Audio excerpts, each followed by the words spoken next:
Ever feel like you're just drowning in to-dos? Like you're constantly busy, but not actually making any real progress on the stuff that matters? Oh, I know that feeling well. It's like you're stuck in this whirlwind of activity, but not really going anywhere. Exactly. So today we're diving into a guide that promises to help us break free from that cycle, ditch that always on, but not really effective feeling. It's about making that shift from just being busy to actually being productive. I love that.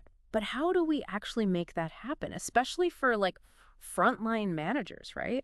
This guide talks a lot about the unique pressures they face. Right, because they're stuck between these immediate demands, putting out fires left and right, but also trying to drive those long-term goals. It's like they're being pulled in a million directions at once. Exactly.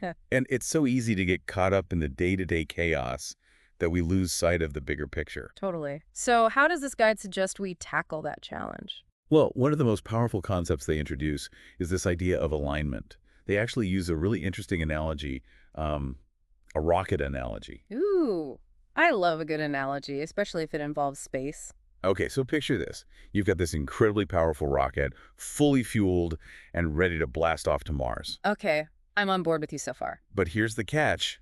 If even one tiny thruster is misaligned, even slightly off course, Oh, that doesn't sound good. it's not good at all. You might end up millions of miles off course. Yikes. That's not exactly the interplanetary road trip I had in mind. Okay, so how does this slightly terrifying rocket analogy apply to, say, a marketing team with a big presentation coming up? It's all about making sure that everyone on that team is crystal clear about the ultimate objective, the big goal. And that every action, every email, every brainstorming session is pushing them closer to that shared goal. It's like everyone's rowing in the same direction. Exactly. Because if you're not all aligned, if you're all rowing in different directions, You end up going circles. or worse, you end up expending a ton of energy and getting nowhere.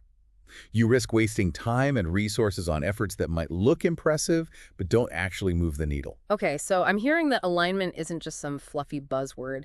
It's about maximizing efficiency, making better decisions, and actually seeing those big, hairy, audacious goals become a reality. Exactly. And this guide actually provides a really practical framework for achieving that alignment. They call it SMART ear goals. Okay, I know what you're thinking, not another acronym, right? Yeah. But trust me on this one, it's actually really interesting. So we all know SMART goals, right? Yep. Specific, measurable, achievable, relevant, time-bound. Right. But this framework adds two more elements, evaluated and reviewed, which I think is so key. Because it's not enough to just set goals and forget about them. Right? Exactly. We need to regularly check in, see what's working, what's not, and be brave enough to course correct as we go. It's about building in that feedback loop and learning as we go. I like it. So how do we actually start putting this SMART or framework into action? Where do we even begin? Well, it starts with defining those long-term goals, right? We're talking 1 to 3 years out. What are those big picture outcomes that you're aiming for? And don't be afraid to get specific here. Right, because vague goals lead to vague results. Exactly. It's like that saying, if you don't know where you're going, any road will get you there. But we want to make sure we're on the right road, heading straight for our destination. So we've got our long-term vision, right? We know where we want to go. What's next? Next, we break those big, audacious goals down into smaller, more manageable milestones. Think quarterly targets. Those are the stepping stones that will keep us on track. It's like setting up those checkpoints on a cross-country road trip. I love that analogy. You're not just driving aimlessly. You've got those markers to guide you along the way. Okay, so we've got those long-term goals broken down into quarterly milestones. What's the next step in connecting those to, our actual day-to-day work? Right. So from those quarterly milestones, we then break it down even further into weekly targets. This is where the rubber really meets the road, right? Connecting those big overarching goals to the actual work that's happening on the ground. Precisely. And finally, we take those weekly targets and prioritize our daily tasks accordingly. So every single thing you do, even answering emails, should be in service of those bigger objectives. I love how this framework helps us see those everyday tasks, not as annoyances, but as stepping stones toward those bigger goals. It's about finding that sense of purpose in our work, even on those days when it feels like we're just putting out fires. So much of this comes down to mindset, doesn't it? Absolutely. And this is where that evaluated and reviewed part of the smarter goals comes in. It's so easy to just set goals and assume things will magically fall into place. Yeah, but life doesn't really work that way, does it? Definitely not. That's why this weekly review is so crucial. Okay, tell me more about this weekly review. What does that actually look like? So every week, take some time to honestly assess your progress. Ask yourself those tough questions. Am I on track? Do I need to make adjustments? Have any unexpected obstacles popped up? It's about being proactive, not just waiting for things to go off the rails. Exactly. It's like having a GPS for our goals, constantly recalculating the route based on traffic and unexpected detours. That's a great analogy. It's about embracing the fact that progress isn't always linear. Exactly. And being okay with that. So we've got our framework, we're feeling good. Now give me the tactics. What are some practical things managers can implement right away? Like, give me the good stuff. Okay, you asked for it. Mhm. One of my favorite tactics is so simple, but so effective. It's the Big Three technique. Ooh, big three. I'm intrigued. Tell me more. It's all about starting each day by identifying those three most important tasks that will move you closer to your goals. Not the most urgent, not the easiest, but the ones that'll have the biggest impact. And we write these down. Write them down, put them somewhere you'll see them, make it impossible to ignore them. Because it's so easy to get sucked into those urgent but not important tasks. Oh yeah, those are the productivity killers. Okay, so big three, love it. What else you got? Another tactical tip that goes hand in hand with the Big Three is time blocking for strategic work. Oh, yes. Sure. This is like my love language. Tell me more. So block off at least 1 to 2 hours on your calendar each day for focused work on those most important projects. This is do not disturb time, right? No meetings, no emails. Exactly. It's about creating that space for deep work where we can really get into that flow state and do our best thinking. Because we all know how much more we can achieve when we're not constantly being interrupted, right? It's like night and day. Okay, what else? What other tactical gems does this guide have up its sleeve? Well, this next one might sound a bit intimidating, but it's actually really simple. They call it the alignment audit. Ooh, alignment audit. It does sound a bit official, but I'm not afraid of a little tough love if it means getting more aligned. It's not as scary as it sounds.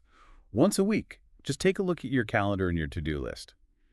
And for each item, ask yourself, how does this contribute to our long-term goals? So it's about being ruthlessly honest with ourselves about how we're spending our time. Right. It's about identifying any activities that aren't truly aligned with our goals and giving ourselves permission to maybe delegate them, defer them, or even ditch them altogether. It's about making space for the things that truly matter. Exactly. Okay, so the alignment audit is all about aligning our actions.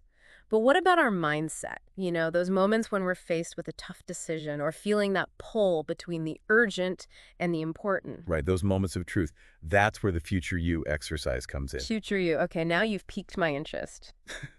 So when you're faced with a choice, just pause for a moment and ask yourself, what would my future self, the one who's already achieved those long-term goals, what would they do in this situation? It's like having that wise mentor in the back of our minds, always guiding us towards the best version of ourselves. I love that. Okay, so we've got our future you guiding our decisions. But what about making those goals more tangible, more visual? I'm a very visual person, so I need to see those goals, not just think about them. Oh, I hear you. That's where visual goal tracking comes in. This guide actually talks about using things like dashboards, Kanban boards, even just a simple chart on your wall. It's about making those goals impossible to ignore, right? Exactly. Mhm. Because when we can see our progress, it reinforces our commitment and keeps us motivated. Mm. And it also creates that sense of shared accountability if it's visible to the entire team. So much of this comes down to celebrating those wins together, Yeah. making it a team effort. Absolutely. Celebrating those milestones, no matter how small, helps reinforce those positive behaviors and keeps everyone engaged in the journey. Okay, so this framework, these tactics, they all sound amazing in theory. But I think what would be really helpful for our listeners is to see how this actually plays out in the real world. Well, luckily for us, this guide has a fantastic case study that does just that. Ooh, I love a good case study. Lay it on me. So it's about this marketing team at a fast-growing startup. They were creating great content, but they were struggling to balance those daily demands with their larger goal of becoming thought leaders in their industry. It's that classic struggle, right? Staying afloat amidst the chaos while also reaching for those big ambitions. Exactly. And it's something that a lot of us can relate to no matter what industry we're in. So tell me, how did they use this guide to bridge that gap? What did they actually DO? So tell me, how did they use this guide to bridge that gap? What did they actually DO? So this marketing team lead, her name was Sarah, and she had a really talented team, But they were having trouble, like we were talking about, balancing those everyday tasks with their goal of becoming thought leaders. Yeah, it's one thing to say, we want to be thought leaders. It's another thing to actually make it happen. Totally. So she started by clearly defining their long-term goal, which was to become the go-to resource for industry insights. They wanted to make that happen in 18 months. Okay, becoming the go-to resource, that's a great goal. It's ambitious, but also super specific, which we love. But how do you even begin to work towards something that big? It feels kind of like vague, even though it's specific, you know? Right, and that's where the smaller steps come in. Her first quarterly milestone was to increase website traffic by 25%, but from thought leadership content specifically. Ah, so she's getting really specific and measurable here, those key elements of the smart air framework we talked about earlier. And I'm guessing that increase in website traffic wasn't just about vanity metrics. It's about attracting the right audience, right? The people who are actually interested in those thought leadership pieces. Exactly. It's about building credibility and trust with their target audience, becoming a resource that people rely on and turn to when they need valuable information. Okay, so they've got their long-term vision. We want to be the thought leaders. They've got their quarterly milestone. We're going to increase traffic to our website. What's next? What do they actually do? To hit that milestone, they set a weekly objective to publish one in-depth, well-researched article on a trending topic in their industry. So instead of just churning out a bunch of quick blog posts, they focused on creating those meatier, higher quality pieces. That makes so much more sense for establishing thought leadership, wouldn't you say? Absolutely. It's about quality over quantity and playing the long game. Because they knew that trust and expertise, those are things that are earned over time, not overnight. And it meant shifting their priorities, restructuring their week to make time for that deeper work. Okay, so give me a little peek behind the curtain. What did their weekly schedule actually look like? So Sarah, she blocked off 2 hours every single day on everyone's calendars for focused writing and editing time for their big article. Wow, 2 hours every day. That's a pretty serious commitment. It was, but it was important to her that everyone had that dedicated time to really dive deep into their work without distractions. And then on top of that, she also blocked off 30 minutes each day for industry research. So they weren't just pulling ideas out of thin air. Exactly. They were intentional about staying up to date on industry trends, reading articles, listening to podcasts, that sort of thing. And then she also scheduled an hour each week for kind of like a team training session where she'd coach her team members on creating really strong strategic content. Oh, I love that. She was intentional about leveling up her team's skills, not just focusing on her own output. She sounds like an amazing manager, so organized and dedicated. Well, she was. Yeah. But she also recognized that it's not enough to just create a system, right? You need to bring people along with you, get them excited about this new way of working. So how'd you do that? Well, for starters, she created this really cool content calendar that balanced timely, topical pieces with those longer-term strategic themes.